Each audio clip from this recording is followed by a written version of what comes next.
যুক্তরাষ্ট্রের হামলার পর ইরানের সর্বোচ্চ নেতা আয়াতুল্লাহ আল খামেনির রাশিয়ার সহযোগিতা চেয়ে তার পররাষ্ট্রমন্ত্রীর মাস্কে পাঠিয়েছেন। বার্তা সংস্থা রায়টার্সের খবরে এই কথা বলা হয়েছে। 1979 সালের ইসলামী বিপ্লবের পর গত শনিবারের মার্কিন হামলাই ছিল দেশটির বিরুদ্ধে যুক্তরাষ্ট্রের সবচেয়ে বড় সামরিক অভিযান। যুক্তরাষ্ট্রের প্রেসিডেন্ট ডোনাল্ড ট্রাম্প ও ইসরায়েলের প্রকাশ্যে ইরানের সর্বোচ্চ নেতাকে হত্যা এবং সরকার পরিবর্তনের সম্ভাবনার কথা বলেছেন, যা রাশিয়ার দৃষ্টিতে মধ্যপ্রাচ্যের স্থিতিশীলতা আরো নাজুক করতে পারে। ইরানের পররাষ্ট্রমন্ত্রী আব্বাস আবাগতি আজ সোমবার ক্রেমলিনের প্রেসিডেন্ট পুতিনের সঙ্গে সাক্ষাৎ করেছেন।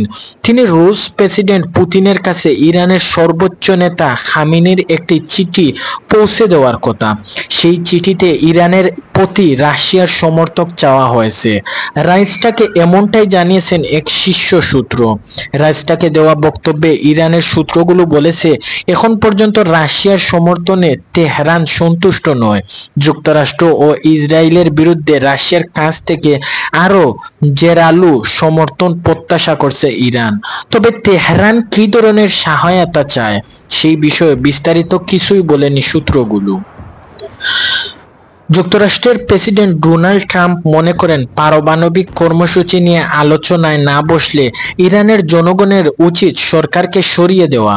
তবে তিনি এই সংকটের সমাধানের কূটনীতিতে এখনো আগ্রহী। হোয়াইট হাউস আজ সোমবার এই কথা জানিয়েছে বলে এনপিডি খবরে বলা হয়েছে। হোয়াইট হাউসের প্রেস সেক্রেটারি এবং কার্কুলেস্ট লেভিন ফ্রান্স নিউকে বলেন যে যদিও ইসরায়েল শান্তিপূর্ণ কূটনৈতিক সমাধানে রাজি না হয়, ইরানের শিক্ষা ও গবেষণা বিষয়ক উপমন্ত্রী সাইদ খতিবজাদে জানিয়েছেন, পারমাণবিক স্থাপনাগুলোর উপর যুক্তরাষ্ট্রের হামলার জবাবে কিভাবে প্রতিক্রিয়া জানানো হবে সেই সিদ্ধান্তে ইরান নিজেকার মতোই নেবে। তেহরান থেকে আল জাজিরায় দেওয়া এক সাক্ষাৎকারে